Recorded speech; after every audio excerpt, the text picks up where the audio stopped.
I'm Professor Murphy. I'm the program director of Wake Forest in Dijon, and I'm with Professor Mann, who will be the resident professor there next fall with a group of lucky students. Um, we have a slideshow here, and we're going to use that as the basis of giving you some visuals as we explain, and also there's some text details, what you could expect as a student in the program Dijon. Um, we have this convenient map here on the first slide that shows you the region of Burgundy, so southeast of Paris, on your way to Switzerland and Italy, which is a nice place to be, and some views of Dijon itself.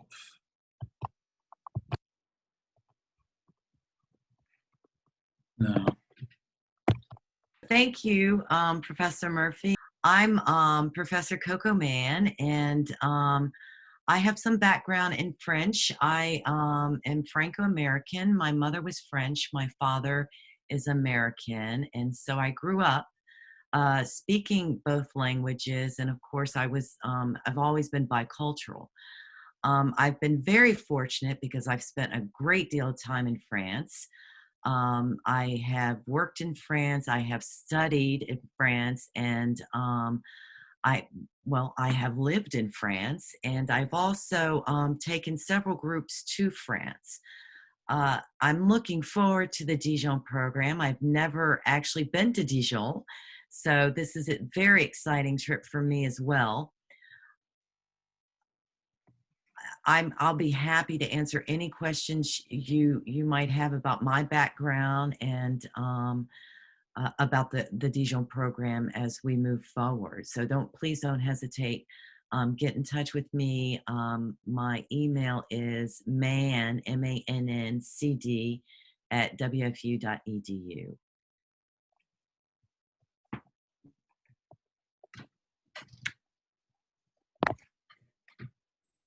so there we are in Dijon, and you have some details about this charming place. The program was settled in Dijon before I ever came to Wake Forest, over 40 years ago. But I think part of the reasoning was to have a program in a place where students could really get to know an interesting town and not, for example, as with a Paris program, always be running into people who prefer to speak English and sort of get lost in the immense city, which would be the situation in the capital. Dijon has a great historical depth to it. The center of town is almost all pedestrian. It's full of medieval and Renaissance and 17th century buildings. But at the same time, it's a very lively town. It, besides getting a fair number of tourists, more and more, it's also the seat of a big university. The University of Burgundy is on the eastern edge of town. So it's also a young town. And students from Wake Forest will meet French students and also international students. The second paragraph here gives you some idea of where Wake students would be taking their language classes, which are an important part of the program.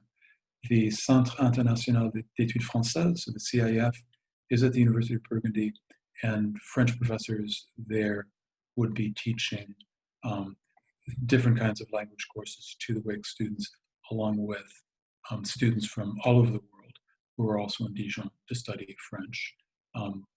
Students in the past have been in classroom with Russian, Japanese, Chinese, German, Swedish, Canadian students, and that's a good opportunity for them to broaden their acquaintances while they're over there.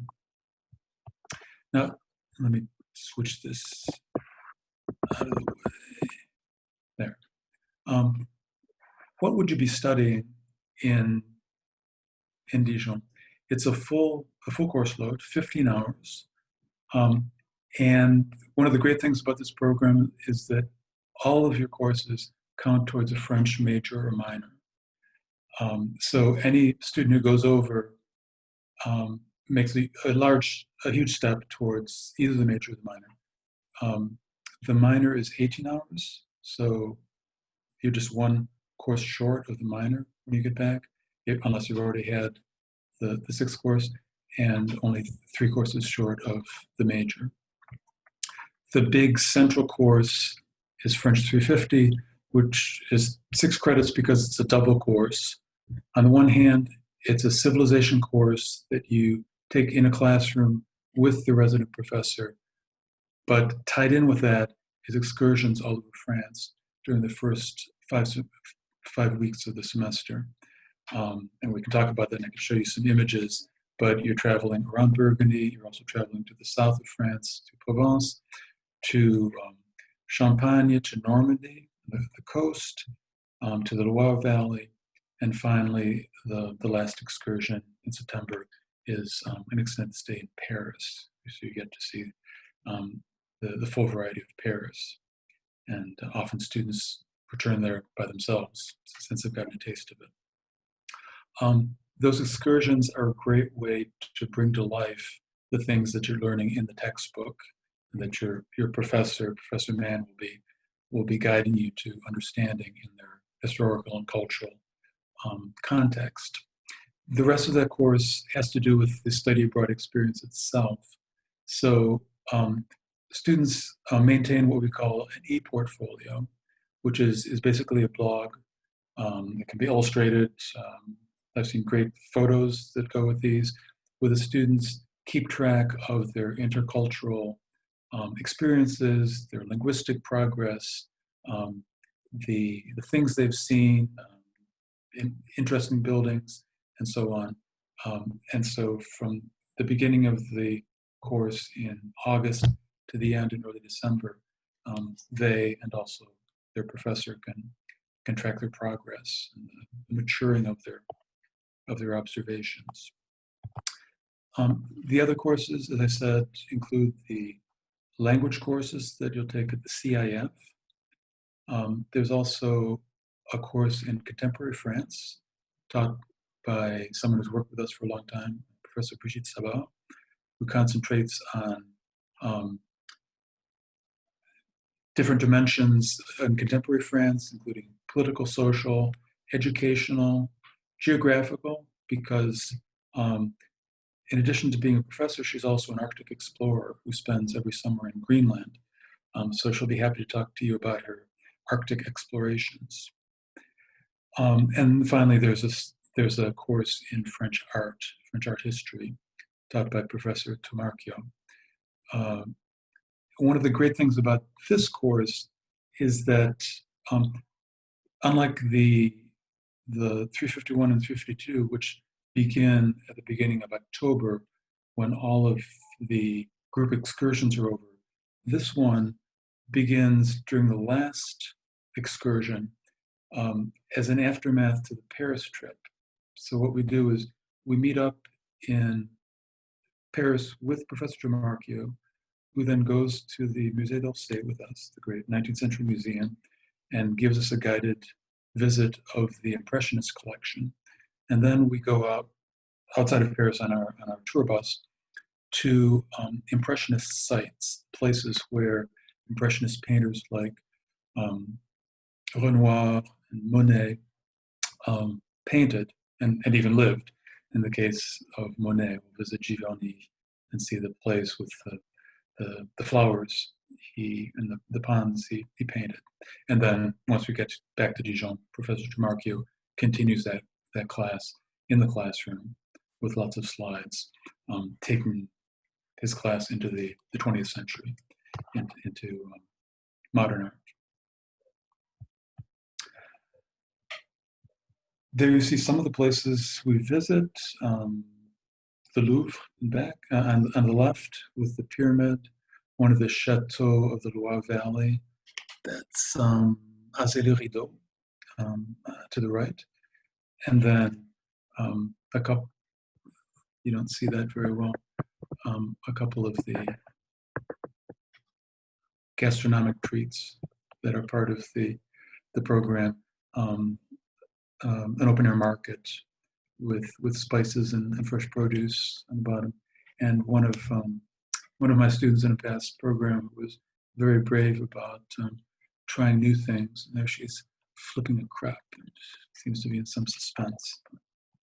Well, it'll come down okay. One question that you or any student might have is what students are in the right position to go to Dijon? It's an easily answered question. Anyone who's completed the 200 level course that fulfills the basic requirement is qualified to go to Dijon, so either 212, 213, or 214, and be in good academic standing. Students are encouraged but not required to take one more course, and that would be French 319, which is the Advanced Grammar and Composition course, which is a good intensive language course that students are happy to have under the belt when they plunge into the immersion course in France, but it's not required. Some students would, depending on their situation, wait until they get back from Dijon to take 319. One thing we wanted to emphasize is that majors in all disciplines are eligible. Most students, I would say all students in my experience who go to Dijon end up being either majors or minors in French, but almost all of them also have another major, either double majors or they have a French minor and another major or another minor. So it's a major that fits in well with other programs, other specialties, because of this intensive semester. The question, when would be the best time to go, is one that really depends on your situation. And I know that you're at different stages, different years at Wake Forest. You know that most students study abroad during their junior year, but that's not at all universal, and it's not at all necessary. I've gone to Dijon. I've directed the program 5 times, and in my groups, I've had juniors, but also sophomores and even seniors, and they've all successfully completed the program. Some students find that it's better to go in the sophomore year, depending on their major. For example, a student who's planning to apply for admission to the business school, which keeps you pretty busy during your junior and senior year, might find it better to go during the sophomore year. Although I've also known business students who did go to Dijon their junior year, and they just worked around it with their business courses. And the people in the business school are willing to do that and help you plan things practically, as we are too.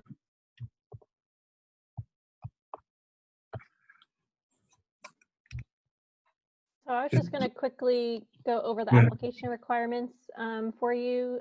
So if you go to our website, our regular website, studyabroad.wfu.edu, that's where you'll find the application, but it's also linked through our FAIR website.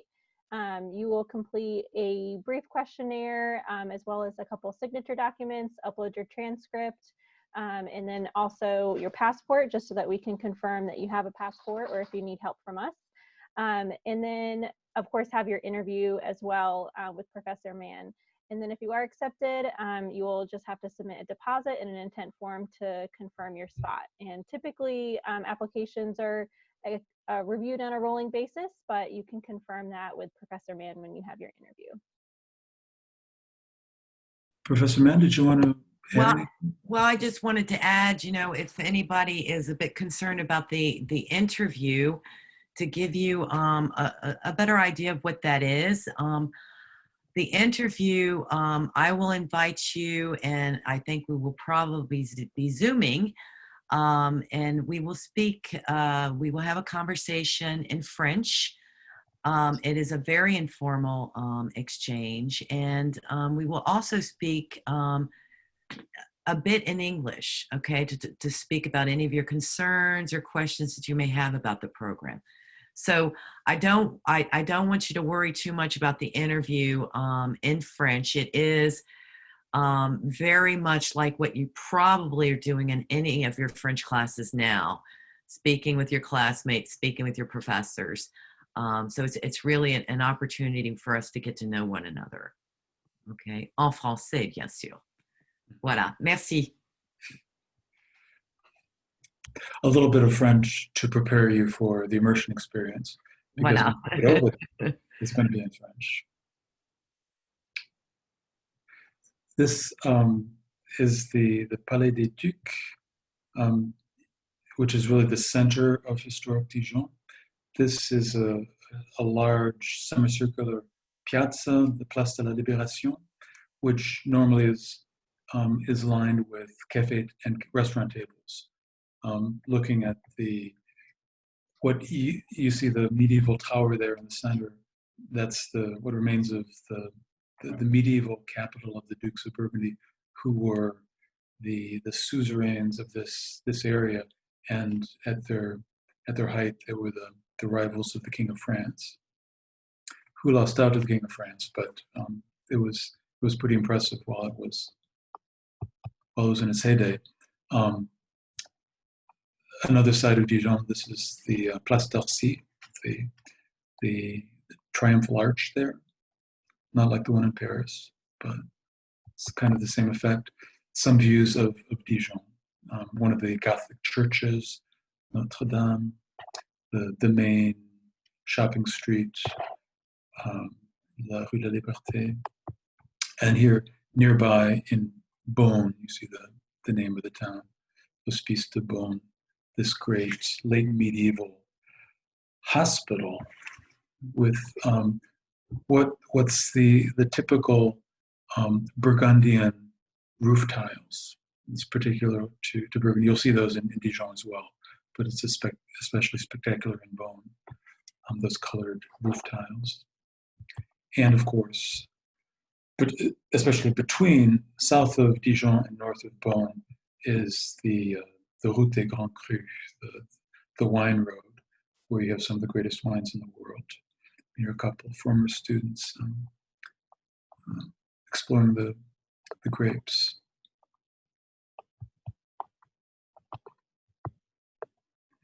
Some more of the gastronomic pleasures, the macaron glacé.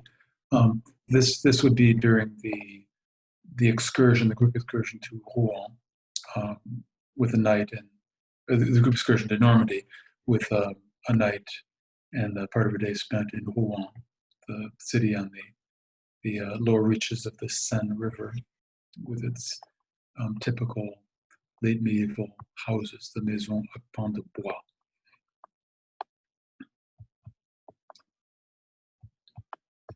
The southern trip to Provence, you'll have 3 nights you spend in the lovely city of Aola, which will be the base for day trips out to places like Nîmes.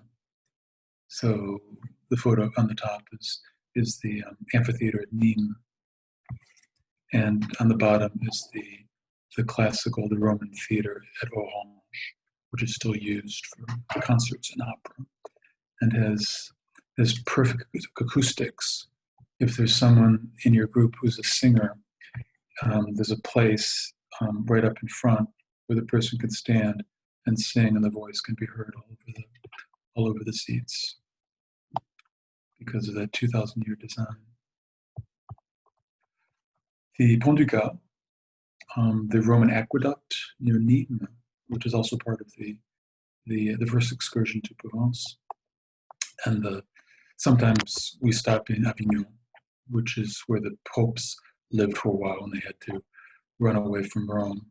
They were kind of the hostages of the King of France, so they built their own palace, the Palais des Papes in Avignon, which is a lively town these days, even without the Pope. Some happy students from the 2014 group, and there, La Maison de Monet, the gardens at Giverny, which, as I said, is part of what we call the Circuit Impressionniste, the Impressionist tour that we take with the art professor, Professor Tamarchio, after the end of the Paris excursion. Before that, the Normandy excursion includes stops at the D-Day beaches, which, even though they're not as old as some of the places we see, they mean a lot to all Americans, and they're important sites there, including the Omaha Beach and the American Cemetery above Omaha Beach.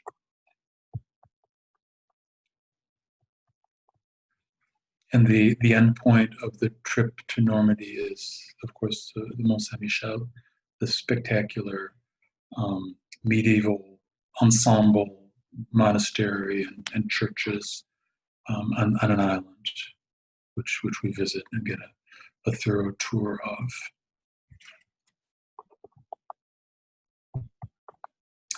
And that's another one of the Chateau of the Loire Valley. This is Champeau, with a spectacular roof lanterns built by the King of France at that time in the 16th century, King Francois I. Another Chateau, Chenonceau, the one that runs over the river. And Tours, which is the base not just for the summer program, but it's also where we stayed during the tour of the Loire Valley. We spend nights there and take day tours out to the chateau. And that's Paris. That thing on the left, and I forget what that is. It's a popular site in Paris. To the right, that's Montmartre.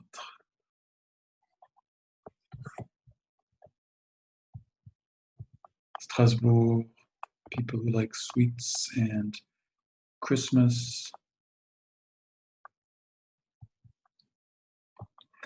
And this is a recent student in the program who showcases one of the most important parts of the program, which is the host family, la famille d'accueil. Students who come back from the program almost invariably say that staying with their host family was one of the very best parts of the program. Linguistically, because it helps them make huge progress if they make an effort, by living day after day with a French family that's willing to talk with them about everyday things, to correct them tactfully, and to make the WIG student part of their life, while still allowing the student the freedom they want to do their own thing. The other part of it is just having an anchor, having someplace to go, having a place to belong in this foreign country.